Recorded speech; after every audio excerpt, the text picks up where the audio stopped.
Hey hi, welcome back to Kathavarnika channel. ఎవరైనా మన ఛానల్ని ఫస్ట్ టైం చూస్తుంటే ప్లీజ్ డూ సబ్స్క్రైబ్. ఈ బంధానికి ఏ పేరు పెట్టాలి ఎపిసోడ్ 21 ఏంటో ఇప్పుడు చూద్దాము. ఇక లేట్ చేయకుండా మన స్టోరీలోకి వెళ్దాం. ఆయుష్ని గట్టిగా హత్తుకున్న తారక్ ఆ చిన్నారి ముఖం నిండా ముద్దులు పెట్టాడు. అతని చిన్న చిన్న చేతుల్ని తన చేతుల్లోకి తీసుకొని కళ్ళల్లోకి వస్తూ ఉన్న కన్నీళ్ళని బయటకు రానివ్వకుండా ఆపుకుంటూ ఉన్నాడు. అంటూ ఆయుష్ కూడా తారక్ చేసినట్టుగానే అతని ముఖం నిండా ముద్దులు పెడుతూ నవ్వాడు. తారక్ అతని బుగ్గల్ని మళ్ళీ మళ్ళీ ముద్దాడి ఆ చిన్న పొట్టపై ముద్దు పెట్టగానే గిలిగింతలు పెట్టినట్టు ఆయుష్ కిలకిలా నవ్వాడు. కొడుకు నవ్వుని తారక్ కళ్ళ నిండా అలా చూస్తూ ఉండిపోయాడు. ఆ తండ్రి కొడుకుల ఆటని దూరంగా నిలబడి చూస్తూ ఉన్న సాక్షి వెంటనే పరిగెత్తుకుంటూ వచ్చి తారక్ చేతిలో ఉన్న తన కొడుకుని అతని దగ్గర నుండి లాక్కుంది. అతని వైపు కోపంగా చూసింది. అప్పుడే మెలకు వచ్చిన సాక్షి తారక్ తన కొడుకుని హత్తుకుని ముద్దాడుతూ ఉన్న దృశ్యం చూసి ఒక్కసారిగా పరిగెత్తుకుంటూ వచ్చి ఆయుష్ని తన దగ్గర నుండి తీసుకుంది. కొడుకుని తన భుజం పైన వేసుకుని తారక్కి ఆయుష్ కనిపించకుండా ఉండేలాగా తన కొంగుని అతని పైన కప్పి తారక్ వైపు కోపంగా చూసింది. సాక్షి అలా చేయడంతో తారక్ ఆమె వైపు భావోద్వేగంగా చూశాడు. కళ్ళ నుంచి జారిపోవడానికి సిద్ధంగా ఉన్న కన్నీళ్ళని కూడా బలవంతంగా ఆపుకొని లేచి నిలబడ్డాడు. సాక్షి, ఎందుకిలా చేస్తున్నావు? నా మాట విను అంటూ ఆమె దగ్గరికి వెళ్ళాడు. సాక్షి మాత్రం ఆయుష్ని గట్టిగా హత్తుకొని వెనక్కి జరుగుతూ ఉంది. అలా వెనక్కి జరుగుతూ ఉండగా గోడకి పొడుచుకొనున్న ఒక మేకు ఆమె చేతికి తగలబోయింది. తారక్ వెంటనే ఆమె చేయి పట్టుకొని తన వైపు లాగాడు. ఆమెతో పాటు ఆయుష్ని కూడా గట్టిగా హత్తుకున్నాడు. వదలండి సార్, వదలండి అంటూ సాక్షి అతని నుండి తప్పించుకోవడానికి ప్రయత్నించింది. అంతలో ఎవరో తగ్గిన శబ్దం వినిపించడంతో తారక్ వెంటనే సాక్షిని వదిలి డోర్ వైపు చూశాడు. లోపలికి వచ్చిన డాక్టర్ ముందుగా ఆయుష్ వైపు చూశాడు. పిల్లిపిల్లలాగా కళ్ళు తెరిచి చుట్టూ చూస్తూ ఉన్న ఆయుష్ని తీసుకెళ్లి బెడ్ పైన పడుకోబెట్టి సాక్షి నిలబడింది. మరోవైపు తారక్ కూడా నిలబడి ఉన్నాడు. ఆయుష్ని పూర్తిగా చెక్ చేసిన డాక్టర్ కొన్ని టానిక్స్ అండ్ టాబ్లెట్స్ రాసి ఇప్పుడు బాగానే ఉన్నాడు, డిశ్చార్జ్ చెయ్యొచ్చు అని చెప్పారు. సాక్షి చుట్టూ చూసి తలదించుకుని నిలబడింది. డాక్టర్ ఇచ్చిన ప్రిస్క్రిప్షన్ తీసుకుని వెళ్ళబోతూ ఉన్న ఆమె చేతిని తారక్ పట్టుకున్నాడు. ఆ ప్రిస్క్రిప్షన్ తన చేతిలోకి తీసుకుని ముందుకు నడిచాడు. హాస్పిటల్ బిల్ కట్టేసి మెడికల్ షాప్ నుండి ఆయుష్కి టానిక్లు టాబ్లెట్స్ తీసుకుని బయటకు వచ్చాడు. బయట నిలబడి ఉన్న సాక్షి చేతిలో వాటిని పెట్టాడు. సాక్షి ఒక్క మాట కూడా మాట్లాడకుండా వాటిని తీసుకుంది. తర్వాత ఆయుష్ చేతికి ఉన్న ఒక చిన్న ఉంగరాన్ని తీసి తారక్ చేతిలో పెట్టి ఆటో ఎక్కి వెళ్ళిపోయింది. కోపంగా అక్కడే నిలబడి ఉన్న తారక్ ఆమె వెళ్ళిపోతూ ఉన్న ఆటో వైపే చూస్తూ, ఈ బామ్మకి పొగరు బాగా పెరిగిపోయింది, దాన్ని ఎలా దించాలో ఈ తారక్కి బాగా తెలుసు అని తనలో తానే అనుకుంటూ కార్ స్టార్ట్ చేసి ఆటో వెనకే బయలుదేరాడు. అన్నా, కొంచెం త్వరగా వెళ్ళండి అంటూ సాక్షి ఆటో డ్రైవర్ని తొందర పెడుతూని తన గుండెలకి హత్తుకుని నిద్రపోతూ ఉన్న ఆయుష్ని చూసుకుంటూ వెనక్కి తిరిగి చూసింది. తమ వెనకాలే వస్తూ ఉన్న తారక్ కార్ ఆమె కంటపడింది. వేగంగా వచ్చిన తారక్ కారు ఒక్కసారిగా ఆటోకి అడ్డంగా వచ్చి ఆగింది. ఆటో డ్రైవర్ కూడా వెంటనే బ్రేక్ వేసి ఆటో ఆపి కోపంగా కిందకి దిగాడు. ఎవర్రా నువ్వు? ఆటోకి ఇలా అడ్డంగా వస్తావేంటి? ఇంట్లో చెప్పే వచ్చావా అంటూ తారక్ని తిట్టాడు. కారు నుంచి దిగిన తారక్ ఏమీ మాట్లాడకుండా అతని చేతిలో 2000 రూపాయల నోటు పెట్టాడు. డబ్బు చూడగానే ఆటో డ్రైవర్ ముఖం మారిపోయింది. మీరు వెళ్ళండి బాస్ అంటూ ఆ డబ్బు తీసుకుని పక్కకు వెళ్ళాడు. అప్పటికే సాక్షి ఆటో దిగి పక్కనే ఉన్న తన ఇంటికి వెళ్ళి ఆయుష్ని శాలిని గారి చేతిలో పెట్టి డబ్బులు తీసుకుని బయటకు వచ్చింది. ఇదిగో ఆటో ఛార్జ్ అని డబ్బులు ఇచ్చి సాక్షి ఇంటి వైపు వెళ్ళడానికి అడుగు వేయగానే తారక్ ఆమె చేతిని పట్టుకుని తన వైపు లాగి కారులో కూర్చోపెట్టాడు. తారక్ కార్ స్టార్ట్ చేసి బీచ్ దగ్గర ఎవరూ లేని ప్రదేశంలో ఆపాడు. కార్ దిగి సాక్షి వైపు చూశాడు. ఆమె మాత్రం కారులోనే చేతులు కట్టుకొని కూర్చొనుంది. ఏంటి ఇలా లుక్ ఇస్తే నేను భయపడిపోతాను అనుకుంటున్నావా? ఏంటి ఇలా పిచ్చిదానిలాగా ప్రవర్తిస్తున్నావు? అసలు ఇదేంటి? ఉంగరం ఏంటి? నా కొడుకు ఉంగరం నాకెందుకు ఇచ్చావు? చెప్పు అంటూ గట్టిగా అరిచాడు. సాక్షి కూడా కార్ దిగి అతని ముందు చేతులు కట్టుకొని నిలబడింది. మిమ్మల్ని మీరేమనుకుంటున్నారు తారక్ సార్? మీరేం చేసినా, నన్ను తిట్టినా చివరికి మిమ్మల్ని క్షమించి నేను మీ వెనకాలే రావాలా? నా కొడుకు హాస్పిటల్ బిల్ కట్టడానికి మీరెవరు? ఆ సమయంలో నా దగ్గర డబ్బులు లేవు, అందుకే నా కొడుకు ఉంగరాన్ని మీకు ఇచ్చాను అంతే అని చెప్పింది. సాక్షి, నీది మరీ ఎక్కువైపోయింది. నా కోపాన్ని రెచ్చగొట్టకు. ఆయుష్ నాకు కూడా కొడుకే. ఇంతకాలం నాకు కొడుకు పుట్టాడన్న విషయం దాచిపెట్టి చాలా పెద్ద తప్పు చేశావు. మళ్ళీ మళ్ళీ అదే తప్పు చెయ్యకు. ఆయుష్ నీకు మాత్రమే కొడుకు కాదు, నాకు కూడా కొడుకే. నా కొడుకు హాస్పిటల్ బిల్ కట్టే అర్హత కూడా నాకు లేదా అని తారక్ కోపంగా అడిగాడు. లేదు, మీకు ఎలాంటి అర్హత లేదు. నా కొడుకు విషయంలోకి రావద్దు తారక్. ఆయుష్ నాకు మాత్రమే చెందుతాడు. ఎందుకు? ఎందుకు నాకు అర్హత లేదు అంటున్నావు? తప్పు చేశాను, దానికి సారీ కూడా చెప్పాను కదా అంటూ ఆమె చేయి పట్టుకున్నాడు. చూడు సాక్షి, ఇదంతా వద్దు. నువ్వు నాతో రా, మన కొడుకుతో కలిసి నీతో జీవితాంతం సంతోషంగా ఉండాలి అనుంది. ఇక ఎప్పుడు నీకు బాధ కలిగించాను, నిన్ను చాలా బాగా చూసుకుంటాను, రా అని తారక్ ఆమెని తనతో రమ్మని అడిగాడు. రాను సార్, మీతో నేను రాను. నాకు మీ మీద అస్సలు నమ్మకమే లేదు. మళ్ళీ ఎప్పుడు మీరు మారిపోతారో చెప్పలేము. దానికంటే ఎక్కువగా నాకు మీ మీద అస్సలు నమ్మకమే లేదు లేదు లేదు అని గట్టిగా అరుస్తూ చెప్పి అతని చేతి నుండి తన చేతిని విడిపించుకుంది. తారక్ ఆమె ముందుకొచ్చి కోపంగా చూస్తూ, ఎందుకు నా మీద నమ్మకం లేదు? ఏవేవో చెప్పకు సాక్షి, నమ్మకము అది ఇది అంటూ. ఇప్పుడు ఇంట్లో అంత సరిగ్గానే ఉంది సాక్షి, అందరూ నీ రాక కోసమే ఎదురు చూస్తూ ఉన్నారు. తన్మయ్ అయితే నీ కాళ్ళ మీద పడ్డానికి కూడా సిద్ధంగా ఉంది. ఇప్పుడు నీకు ఎలాంటి ప్రాబ్లం లేదు, నేను అన్నీ సరిచేశాను. నా దగ్గరికి రావడానికి నీకేంటి అభ్యంతరం? మన బిడ్డ భవిష్యత్తు కూడా ముఖ్యం కదా సాక్షి అంటూ ఆమెని బ్రతిమిలాడాడు. నమ్మకం అన్న పదానికి అర్థం తెలుసా మీకు తారక్ సార్? ఒక పెళ్లి బంధం నిలబడాలంటే అక్కడ ప్రేమ నమ్మకం అనే రెండు ఆధారాల మీదే ఆ బంధం నిలబడుతుంది. మన ఇద్దరి మధ్య ఉండాల్సిన ఈ రెండు, ప్రేమ నమ్మకం, మీరు పెట్టలేకపోయారు సార్. ఏ సంబంధమైనా సరే అందులో నమ్మకం అనే స్థానం శాశ్వతంగా ఉంటే ఆ సంబంధాన్ని ఎవ్వరూ దూరం చేయలేరు. ఇప్పుడు మనం దూరం అవ్వడానికి కారణం మీ అమ్మ, మీ చెల్లి, చివరికి నా కన్న తండ్రి కాదు. మీకు నా మీద, మన మీద నమ్మకమే లేదు.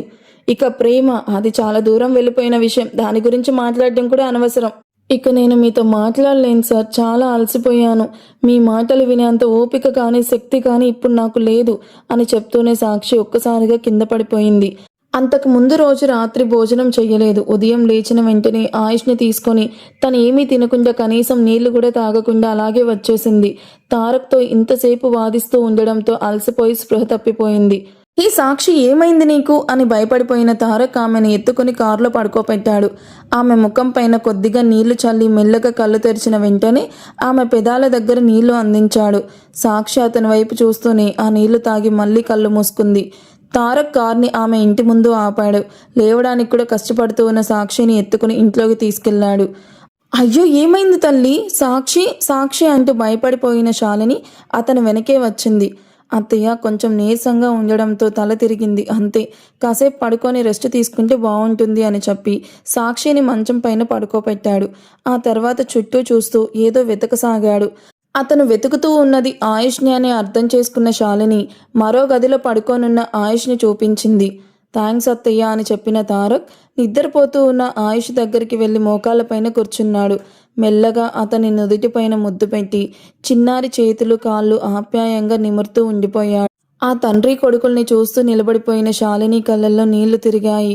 ఆఫీస్ నుండి అర్జెంటుగా కాల్ రావడంతో ఆయుష్ని మరోసారి చూసి ఇంకో గదిలో పడుకొనున్న సాక్షిని చూసి తారక్ అక్కడి నుండి వెళ్ళిపోయాడు. కౌశల్య, కాఫీ తీసుకుని రా అని చెప్పి సోఫాలో కూర్చున్న చంద్రప్రసాద్ తన ఒడిలో ఉన్న బిడ్డని గందరగోళంగా చూస్తూ, ఇదేంటి తను? జెన్నీకి 5 నెలలే కదా, నిన్నటి వరకు కాస్త బొద్దుగా కూడా ఉండింది, ఇదేంటి ఒక్క రాత్రిలోనే ఇంత సన్నగా అయిపోయింది అంటూ బిడ్డ ముఖం చూస్తూ తన వైపు చూశాడు. జరిగిన విషయమంతా తండ్రికి చెప్పిన తాను ఆయన ముఖం వైపు చూసింది. కొద్దిసేపు ఏదో ఆలోచిస్తూ కూర్చున్న చంద్రప్రసాద్ చివరికి బిడ్డ ముఖం చూస్తూ, సరే తను బంగారం, నీ మనసుకి ఏది సరైందనిపిస్తే అదే చెయ్యి. నా వైపు నుండి నీ డెసిషన్కి ఎలాంటి ప్రాబ్లం లేదు. కానీ తారక్కి నీ డెసిషన్ గురించి తప్పకుండా చెప్పు అని చెప్పి కూతురు తల నిమిరాడు. Thanks dad, I'm really sorry అన్నిటికీ అని చెప్పి తండ్రి గుండెలపైన వాలిపోయింది. ఆమె చేతికైన గాయాన్ని చూస్తూ ఏడుస్తూ ఇంటిని మొత్తం తుడిచి చివరికి ఒక మూలను కూర్చొని కన్నీళ్లు పెట్టుకుంటూ ఉన్న ఆమెను చూసి తిలక్కి గుండె పిండేసినంత బాధగా అనిపించింది. తాను ప్రేమించి ముద్దుగా చూసుకుంటూ ఉన్న అమ్మాయి, కానీ ఆమె దురాశ వల్ల చేసిన పని క్షమించలేనంతగా చెడ్డ పనులు చేసింది. కళ్ళు మూసుకొని 3 ఏళ్ల క్రితం జరిగిన సంఘటనలన్నీ గుర్తు చేసుకున్నాడు. ముంబైలో వాళ్ళిద్దరూ బాగానే ఉన్నారు. మిస్ ఇండియా మోడల్గా ఆమె పేరు అనౌన్స్ అయింది. మంగళూరులో తిలక్ ట్రైన్ చేసిన అమ్మాయి మిస్ ఇండియాగా ఎంపికైంది. కానీ పోటీలో పాల్గొనడానికి శామ్ని అప్పటికే రిజెక్ట్ చేశారు.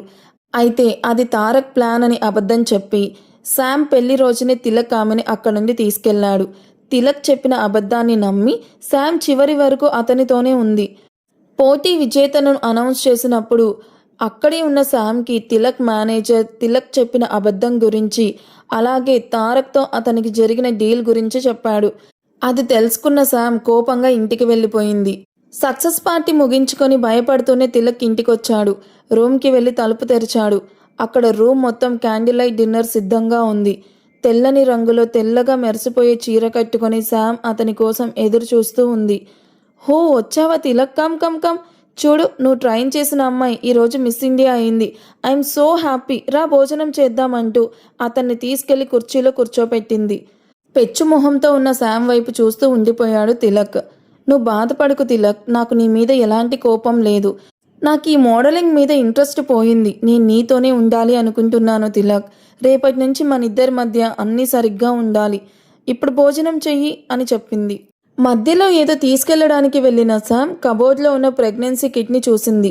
దాన్ని తీసుకుని టెస్ట్ చేసుకుని వ్యంగ్యంగా నవ్వుకుంటూ బయటకొచ్చింది. ఆ రాత్రి అతనితో కలిసి పడుకుంది. తెల్లవారుజామునే లేచి అతన్ని స్నానం చేసి రమ్మని చెప్పింది. ఇక తన విషయానికి వస్తే తను కూడా ఎరుపు రంగు చీర కట్టుకుని జుట్టుని ఫ్రీగా వదిలేసి తింటూ కూర్చుంది. తిలక్ కూడా వైట్ కలర్ షర్ట్ వేసుకుని ఇన్సర్ట్ చేసుకుని రెడీ అయ్యొచ్చి తన ఫ్రెండ్స్కి కాల్ చేయబోతూ ఉండగా తిలక్ వద్దు, మన ఇద్దరమే వెళ్ళాలి అని చెప్పి కార్ స్టార్ట్ చేసి అతనితో కలిసి బయలుదేరింది. దాదాపు 6 గంటల పాటు వరుసగా డ్రైవ్ చేసిన ఆమె చివరికి ఒక కొండ అంచున కారాపింది. అప్పటికే రాత్రి అయిపోయింది. ఇదేంటి సామ్ ఇక్కడ, అది రాత్రి వేళ అని అనుమానంగా అడిగాడు తిలక్. హఠాత్తుగా పిచ్చిదానిలాగా నవ్విన సామ్, వావ్ తిలక్, వావ్, నీ ప్లాన్ అసలు సూపర్. చూడు, ఈ తెలివైన సామ్ని మోసం చేసేశావు. నిన్ను ఊరికే వదిలేస్తానని అనుకున్నావా, లోఫర్ అని చెప్పి గట్టిగా డాడీ అని పిలిచింది. చేతిలో కత్తి పట్టుకుని 4 యువకులతో కలిసి అక్కడికొచ్చిన రఘు తిలక్కి మాట్లాడే అవకాశం కూడా ఇవ్వకుండా అతన్ని కత్తితో పొడవడం మొదలుపెట్టాడు. చాలు డాడీ అని చెప్పిన శామ్ తిలక్ ముందుకొచ్చి ఒక బాటిల్ పట్టుకొని నిలబడింది. తనకి ఆ విషయం తాగించబోతుందని అర్థమైన తిలక్ కన్నీళ్లు పెట్టుకున్నాడు. కానీ అతని అనుమానాన్ని అబద్ధం చేస్తూ ఆ బాటిల్లో ఉన్నదాన్ని శామ్నే తాగేసింది. శామ్, ఏంటమ్మా నువ్వు చేస్తున్నది అని రఘు అడిగాడు. ఆ కడుపులో ఉన్న పిండాన్ని కరిగిచ్చేస్తున్నాను డాడీ అని చెప్పి బిడ్డ చనిపోయేలాగా చేసే టానిక్ తాగి నిలబడింది. ఆవేశంతో పక్కనే ఉన్న కత్తిని తీసుకుని చివరిసారిగా తిలక్ని పొడిచింది. ఆ తర్వాత కడుపుని పట్టుకుని నొప్పితో విలవిలలాడుతూ కింద పడిపోయింది. రఘు తనతో వచ్చిన వాళ్ళ సహాయం తీసుకొని శామ్ని ఎత్తుకుని హాస్పిటల్కి తీసుకెళ్లాడు. తన ప్రాణంగా ప్రేమించిన అమ్మాయి తన కళ్ళ ముందే కత్తిపోట్లకి గురై చావు అంచున పడిపోయాడని చూస్తూ తిలక్ కళ్ళు మూసుకుంటూ ఉండగా అక్కడే ఉన్న కొంతమంది వ్యక్తులు అతన్ని హాస్పిటల్లో జాయిన్ చేశారు. ఆ తర్వాత అతను బ్రతుకుతాడో లేదో కూడా అనుమానంగానే ఉంది.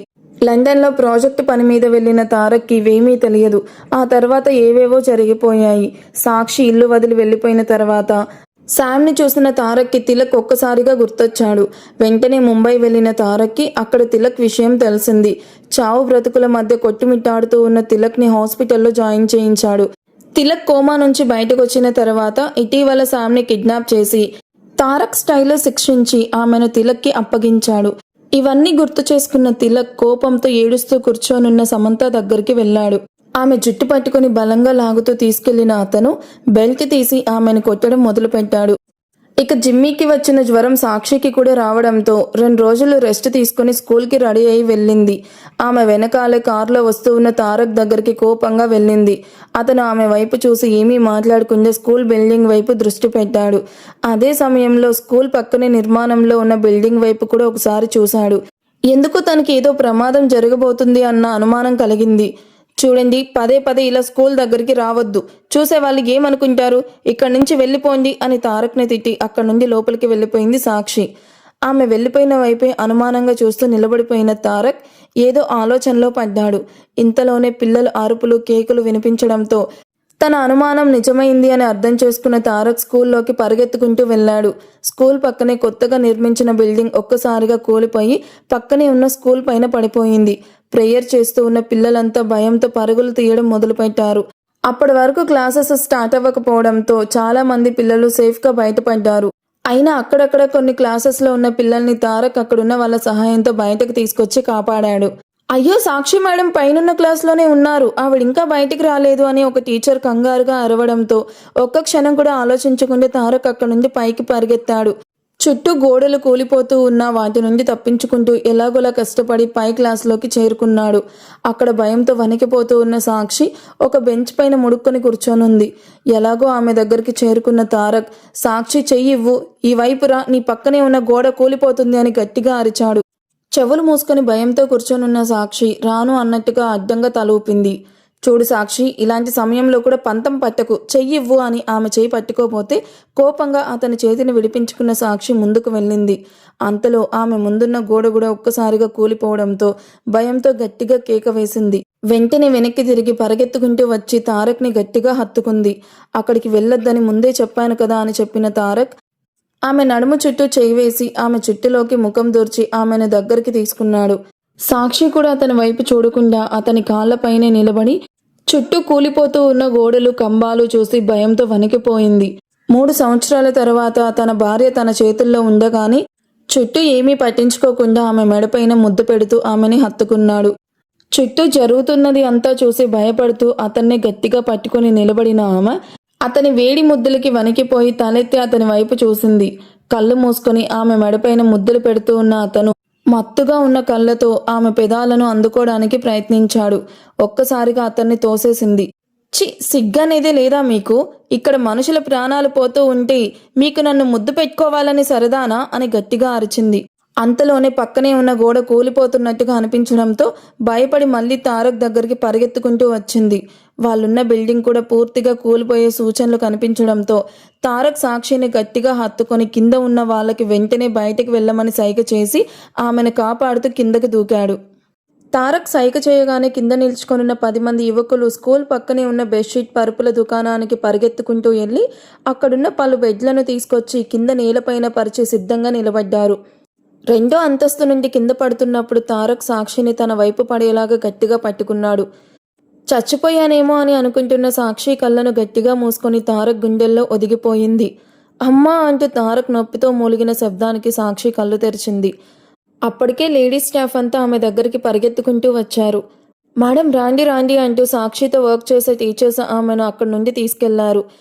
పైనుండి కింద పడ్డంతో తారక్కి కొద్దిగా ఒళ్ళంతా చేతులు కాళ్ళు నొప్పిగా అనిపించింది. సార్, థ్యాంక్ యూ సార్, మీరు మా టీచర్ని కాపాడారు అని హెడ్ మాస్టర్ కృతజ్ఞతగా చెప్పాడు. తారక్ తలూపి సాక్షి వైపు చూశాడు. సాక్షి నీళ్లు తాగుతూ అతని వైపు చూసింది. ఒక క్షణం ఇద్దరి కళ్ళు కలిశాయి. పట్టున తారక్ కన్ను కొట్టి మీసం చాటున చిలిపిగా నవ్వాడు. గందరగోళానికి గురైన సాక్షి వెంటనే మరోవైపు చూసింది. ఆ బిల్డింగ్ని ఎవరు కడుతున్నారు అని అక్కడున్న వాళ్ళని తారక్ అడిగాడు. మునిరత్న సార్, బెంగళూరుకి చెందినవారు. ఇక్కడ ఏదో ఆశ్రమం కట్టిస్తానని 2 సంవత్సరాల క్రితమే చెప్పారు. అంతేకాదు అక్కడ జరిగిన లోకల్ ఎలక్షన్స్లో కూడా గెలిచారు. ఇప్పుడు ఇటీవల ఆశ్రమం కట్టాలి అని స్థానికులు అడగడంతో ఏదో మొక్కుబొడిగా అన్నట్టు ఈ నిర్మాణం చేస్తున్నారు అని వాళ్ళు చెప్పారు. మునిరత్న అని తారక్ అనుమానంగా ఆలోచించాడు. తర్వాత ఏదో నిర్ణయానికి వచ్చినట్టు తలూపి అక్కడి నుండి వెళ్ళిపోయాడు. చేతన్, మునిరత్న గురించి పూర్తిగా తెలుసుకోవాలి. బెంగళూరులో ఏం బిజినెస్ చేస్తున్నాడో కూడా వివరాలు కావాలి అని చెప్పి కాల్ కట్ చేశాడు. ఆ తర్వాత మునిరత్న చేస్తున్న అక్రమ వ్యాపారాల గురించి తారక్కి సమాచారం వచ్చింది. వెంటనే స్కూల్ హెడ్ మాస్టర్తో కలిసి పోలీస్ స్టేషన్కి వెళ్ళి వాళ్ళ మీద ఫిర్యాదు చేశాడు. సార్, దీనివల్ల మనకి ఏదైనా ఇబ్బంది ఉండదు కదా అని హెడ్ మాస్టర్ భయంగా అడిగాడు. ఏం కాదు, నేనున్నాను, అన్నీ నేను చూసుకుంటాను అని ధైర్యం చెప్పి తారక్ సాక్షి ఇంటి వైపు వెళ్ళాడు. అతని కోసమే ఎదురు చూస్తూ గేట్ దగ్గరే నిలబడి ఉంటుంది సాక్షి. ఓయ్, ఏంటి డార్లింగ్, నా కోసం ఎదురు చూస్తున్నావా? ఎక్కడున్నాడు నా జిమ్మీ అంటూ కారులో నుంచి స్టైల్గా దిగుతూ కూలింగ్ గ్లాసెస్ తీసి చేతిలో తిప్పుకుంటూ ఆమె దగ్గరకొచ్చాడు తారక్. సాక్షి అతని చేతిని పట్టుకుని ఇంట్లోకి లాక్కెళ్లి అక్కడ పరిస్థితిని చూపించింది. ఇంటి నిండా రాసులుగా కత్తులు, లంగూలు పడి ఉన్నాయి. టీవీ, కుర్చీలు, ఇంట్లో ఉన్న వస్తువులన్నిటినీ పగలగొట్టి పడేశారు. చూసారా, మీ వల్ల మాకు ఎలాంటి భాగ్యాలు దక్కుతున్నాయో అని కోపంగా అతని ముందు నిలబడింది సాక్షి. నుదుటికి బ్యాండేజ్ కట్టుకుని ఆయుష్ని భుజంపైన ఎత్తుకొని వచ్చిన శాలినిని సాయంత్రం ఇంట్లో జరిగిన విషయాల్ని మొత్తం తారక్కి చెప్పింది. రౌడీల్లాగా కనిపిస్తున్న 4 వ్యక్తులు వచ్చారు. ఇంట్లో ఉన్న వస్తువులన్నీ పగలగొట్టారు. అడ్డుకోవడానికి వెళ్ళిన నన్ను కూడా తోసేసి ఒక వార్నింగ్ ఇచ్చి మరీ వెళ్లారు. నీ అల్లుడు తారక్కి చెప్పు, మా మునిరత్న సార్ అక్రమ వ్యాపారాల జోలికి రావద్దు అని, ఇక నుంచి ఈ విషయంలో దూరంగా ఉండమని చెప్పు అని చెప్పి వాళ్ళు వెళ్ళిపోయారని శాలిని చెప్పింది. అది విన్న తారక్ కోపంగా చేతి పిడికిలి బిగించాడు. ఆయుష్ తలపైన మెల్లగా చేయి వేసి అక్కడి నుండి కోపంగా బయటికి నడిచాడు. అతను కారు దగ్గరికి వెళ్లేలోపే సాక్షి పరిగెత్తుకుంటూ అతని దగ్గరకు వచ్చింది. ఇప్పుడు ఇంకేం చేయాలనుకుంటున్నారు తారక్ మీరు? చాలు, మా నాన్న మమ్మల్ని వదిలేసేయండి. 3 సంవత్సరాలు ఎలాగోలాగా ప్రశాంతంగా బతికాము. మళ్ళీ ఎందుకు నా జీవితంలోకి వచ్చారు? చూడండి ఇప్పుడు అమ్మ నుదుటికి ఎలా కొట్టి వెళ్లారు. మీ వల్ల మమ్మల్ని ప్రశాంతంగా బతకనివ్వరా తారక్? మీకు మాపై అంత పగెందుకు అని కన్నీళ్లతో ప్రశ్నించింది. చివరిసారిగా చెప్తున్నాను తారక్ సార్, రేపటి నుంచి మళ్ళీ మీరు నా వెనకాల రావడం కానీ నా బిడ్డని చూడ్డానికి రావడం కానీ చేస్తే అని చెప్పి గొంతు వణుకుతూ ఉండగా, నేను నా బిడ్డ ఇద్దరం చచ్చిపోతాము అంటూ ఏడుస్తూ అతని వైపు చూసి వెంటనే వెనక్కి తిరిగి ఇంట్లోకి పరిగెత్తింది సాక్షి. ఇంట్లోకి పరిగెత్తుకుంటూ వచ్చిన సాక్షి నేరుగా తన గదిలోకి వెళ్ళి మోకాళ్ళపైన కూర్చొని బోరున ఏడ్చింది. అదే సమయంలో స్కూల్ నుండి ఇంటికి వస్తూ ఉన్న సాక్షికి గేట్ దగ్గర నుండి బయటకు వస్తూ ఉన్న కొంతమంది రౌడీలు కనిపించారు. వాళ్ళు ఆమె దగ్గరికి వచ్చి హెచ్చరించారు. చూడండి మేడం, మీ మెడలో ఉన్న తాళిబొట్టు చివరి వరకు ఉండాలంటే మీ భర్తకు మా జోలికి రావద్దని చెప్పండి అని గట్టిగా చెప్పి హెచ్చరించి అక్కడి నుండి వెళ్ళిపోయారు. వాళ్ళ మాటలకి భయపడిపోయిన సాక్షి వెంటనే ఇంట్లోకి పరిగెత్తుకుంటూ వచ్చింది. హాల్లో పడి ఉన్న సామాన్లు, గాయాలతో ఉన్న తల్లిని చూసి గుండె ఆగిపోయినంత పనయ్యింది. రూమ్లోకి వెళ్ళి చూడగానే మంచం పైన పడుకొని ఏడుస్తూ ఉన్న తన బిడ్డని చూసి మరింత కంగారు పడిపోయింది. జరిగిందంతా తెలుసుకున్న తర్వాత ఇదంతా తారక్ వల్లే జరిగిందని అర్థమయ్యి అతనిపై సాక్షి కోపం మరింత పెరిగిపోయింది. తారక్ ఎలాగైనా ఇంటికి వస్తాడని ఆమెకు తెలుసు. అందుకే అతని కోసం గేట్ దగ్గర నిలబడి ఎదురుచూసింది. అతను రాగానే అతనిపై కోపంగా విరుచుకుపడి తన బాధ అంతా చెప్పి చివరికి రూమ్లోకి వెళ్ళి కన్నీళ్లు పెట్టుకుంటూ కూర్చుంది. నా జీవితంలోకి వచ్చి నాకు ప్రశాంతత అనేది లేకుండా చేస్తున్నారు తారక్ సార్ అంటూ కన్నీళ్లు తుడుచుకుంది. దయచేసి నన్ను వదిలేసేయండి. పుట్టినప్పటి నుండి కష్టాలు, బాధలు, అవమానాలు, తిట్లు అనుభవిస్తూనే పెరిగాను. కానీ మీరు నా జీవితంలోకి వచ్చినప్పటి నుండి ప్రశాంతత కూడా పోయింది కదా తారక్ సార్ అని ఏడుస్తూ కూర్చుంది. కూతురు మాటలు విన్న శాలిని కూడా కన్నీళ్లు పెట్టుకున్నారు. సాక్షి, ఇదంతా నీ వల్లే జరిగింది అనుకోకమ్మా. నేను ఒక మాట చెప్తాను విను. తారక్తో కలిసి వెళ్ళిపో. నీకు మంచిది, నీ బిడ్డకి మంచిది. ఇంకా ఎన్ని రోజులు ఇలా కోపం, ద్వేషంతో ఉంటావు అని చెప్పి శాలిని అక్కడి నుండి వెళ్ళిపోయారు. శాలిని చెప్పిన మాటల గురించి ఆలోచిస్తూ కూర్చుంది సాక్షి. సాక్షి మాటలు మొదటిసారి తారక్ను లోపల నుండి బాధించాయి. కార్ డ్రైవ్ చేసుకుంటూ వెళ్ళిపోయాడు. కానీ తను ఎక్కడికి వెళ్తున్నాడో అతనికే తెలియడం లేదు. ఎందుకో సాక్షి కళ్ళల్లోని కన్నీళ్లు, తనని వద్దు అని ఆమె వేడుకుంటున్న తీరు, ఇవన్నీ తారక్ని జీవితంలోనే ఓడిపోయిన మనిషిలాగా మార్చేశాయి. ఇంతలో కార్ టైర్ పంచర్ అవ్వడంతో ఒక్కసారిగా కారు ఆగిపోయింది. వాస్తవంలోకి వచ్చిన తారక్ కార్ నుంచి దిగి డిక్కీ దగ్గరికి వెళ్ళాడు. టైర్ మార్చడానికి సిద్ధమవుతూ ఉన్న సమయంలో అతను కార్ నుండి దిగడం కోసమే ఎదురు చూస్తూ ఉన్న రౌడీలు ఒక్కసారిగా అతని పైన దాడి చేయడం మొదలుపెట్టారు. ఎంత పెద్ద ఫైటర్ లాగా గుంపుగా వచ్చిన మట్టి కరిపించగల సామర్థ్యం ఉన్న ఆజానుభావుడు తారక్. మొదటిసారి వారి దాడికి తట్టుకోలేక నేలపైన కూలిపోయాడు. ఒక్కొక్కరుగా అతని పైన దాడి చేస్తూ ఉండగా చివరికి స్పృహ కోల్పోతూ ఉన్న తారక్ కళ్ళని మూసుకున్నాడు. ఏమయ్యా, ఇతనికి ఇంత బిల్డప్ ఇచ్చారు చూడు, ఒక్క దెబ్బకే ఎలా పడిపోయాడో అని ఒకడు నవ్వుకుంటూ అన్నాడు. మరో వ్యక్తి చేతిలో ఉన్న గన్ని చూపిస్తూ, ఆ గన్ తీసుకో, వాడి తల సరిగ్గా పేలిపోయేలాగా చూడాలి అని చెప్పాడు. అంతలో వాళ్ళల్లో ఒకడు అసభ్యకరంగా మాట్లాడుతూ, అయినా వీడి భార్య ఎంత అందంగా ఉంటుందో చూసావారా? వీడు చచ్చిపోతే ఆమెను కూడా వదలకూడదు. ఆమెతో పడుకొని సుఖం అనుభవించాలి. ముందు వీడు శవంగా అవ్వాలి, ఆ తర్వాతే ఆమెను కూడా అని నీచంగా మాట్లాడాడు. అతను గన్తో తారక్ని కాల్చడానికి సిద్ధపడుతూ ఉండగా దుమ్ము ఎగిసేలాగా ఒక్కసారిగా పైకి లేచిన తారక్ సాక్షి గురించి చెడుగా మాట్లాడిన వ్యక్తిని మెడను ఒక్కసారిగా పట్టుకుని నేలకేసి కొట్టాడు. అతను ఊపిరి తీసుకోవడానికి కూడా వీలైనంతగా చితకబాదాడు. తారక్ వైపు భయంతో ముందుకు వచ్చిన రౌడీలను చూసి వ్యంగ్యంగా నవ్వాడు. ఆ తర్వాత ఒక్కొక్కరిని ఒక్క దెబ్బతోనే చితక్కొట్టి నేల కూర్చాడు. ఇక తన్మయ్ చెప్పినట్టుగానే సంతోష్ ఇంటికి కొత్తగా పనివాళ్ళొచ్చారు. వాళ్ళ ఇంటి పనులు చూసుకోవడంతో పాటు రఘు గారిని కూడా జాగ్రత్తగా చూసుకుంటున్నారు. సంతోష్ పగలు రాత్రి అని తేడా లేకుండా తన ఫ్యాషన్ డిజైనర్ కంపెనీ పనులలో బిజీగా ఉండేవాడు.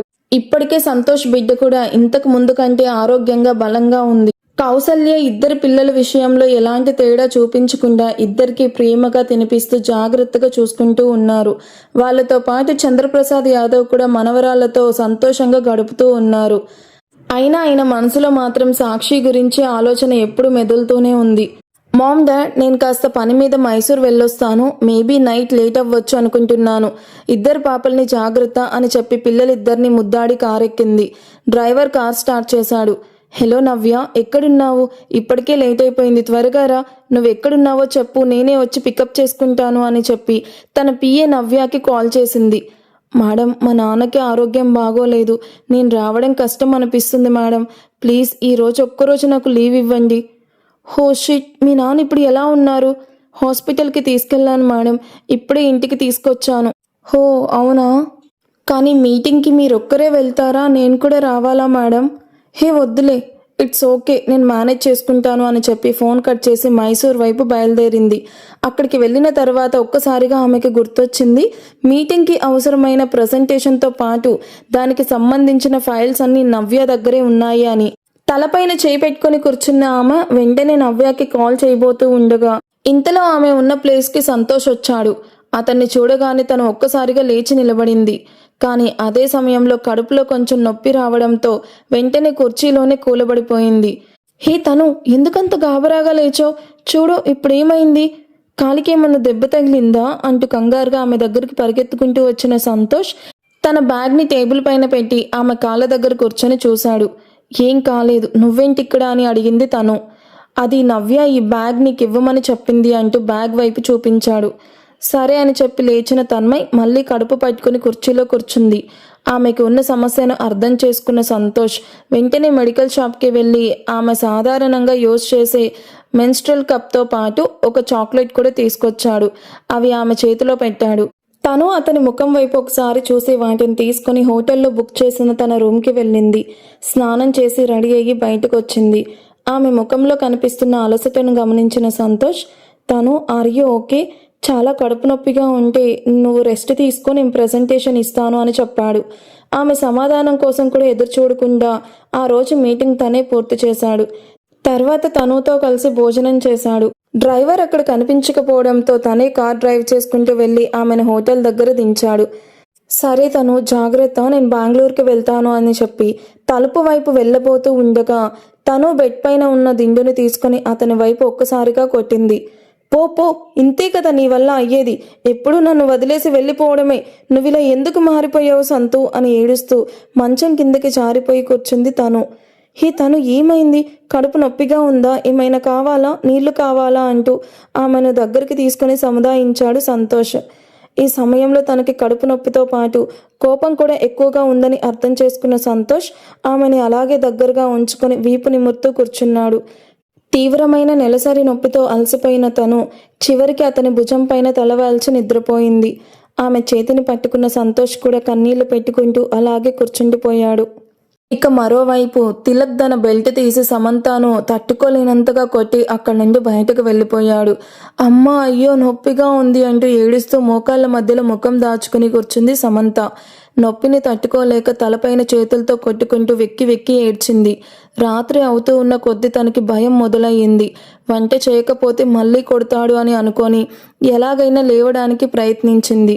కానీ కాళ్ళల్లో నడుములో అస్సలు శక్తి లేకుండా పోయింది. తిలక్ కొట్టిన దెబ్బలు అంత తీవ్రంగా ఉన్నాయి. అదే సమయంలో ఇద్దరు అమ్మాయిలతో కలిసి వచ్చిన తిలక్ రూమ్లోకి వెళ్ళి వాళ్ళతో నవ్వుతూ జోకులు వేసుకుంటూ మాట్లాడుకుంటూ ఉన్నాడు. హే కాఫీ తీసుకొనిరా అని గట్టిగా అరిచాడు.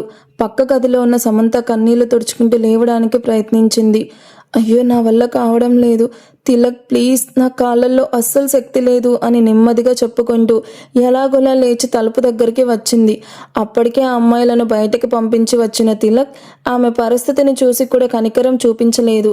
ఆమెని బలవంతంగా వెనక్కి నెట్టడంతో సమంత మంచం పైన పడిపోయింది. భయంతో వెనక్కి జరిగేందుకు ప్రయత్నిస్తూ తిలక్ వద్దు అని ఏడుస్తూ అతని వైపు చూసింది.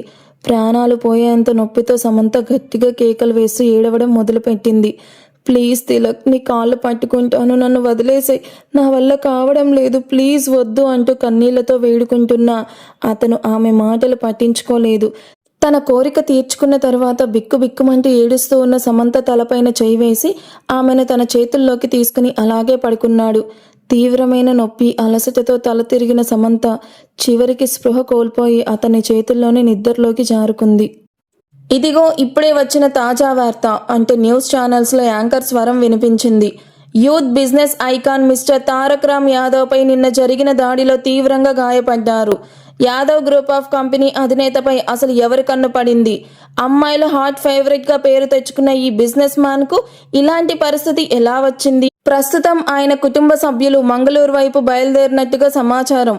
మరి ఈ సంఘటనపై మన రిపోర్టర్ ఏం చెప్తున్నారో చూద్దామంటూ టీవీలో వార్తలు వస్తూ ఉండగా స్నానం ముగించుకొని చుట్టూని టవల్తో తుడుచుకుంటూ బయటకు వచ్చిన సాక్షి అక్కడే ఒక్కసారిగా నిలిచిపోయింది.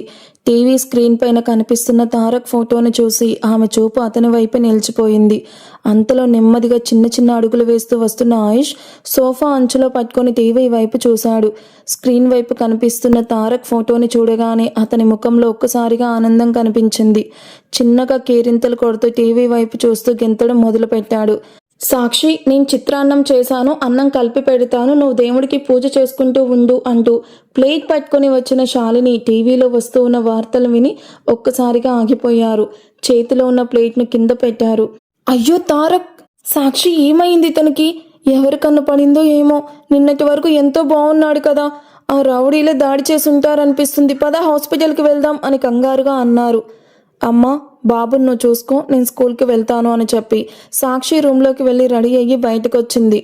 అమ్మ, నువ్వు టిఫిన్ చేసాయి, ఆయుష్ని జాగ్రత్తగా చూసుకో, నువ్వు కూడా టైంకి మందులన్నీ వేసుకో, సరేనా అని చెప్పి తన బిడ్డని నుదుటిపైన ముద్దు పెట్టుకొని అక్కడి నుండి వెళ్ళిపోయింది. కూతురు వెళ్ళిన వైపే అయోమయంగా చూస్తూ జరిగిందంతా అర్థం కాక షాక్లో నిలిచిపోయారు శాలిని. ఈ ఎపిసోడ్ ఎలా అనిపించిందో కామెంట్ చేయండి. వీడియో మీకు నచ్చితే ప్లీజ్ లైక్ చేసి హైప్ ఇవ్వడం అసలు మర్చిపోవద్దు. Thank you for watching. See you on next video. Bye.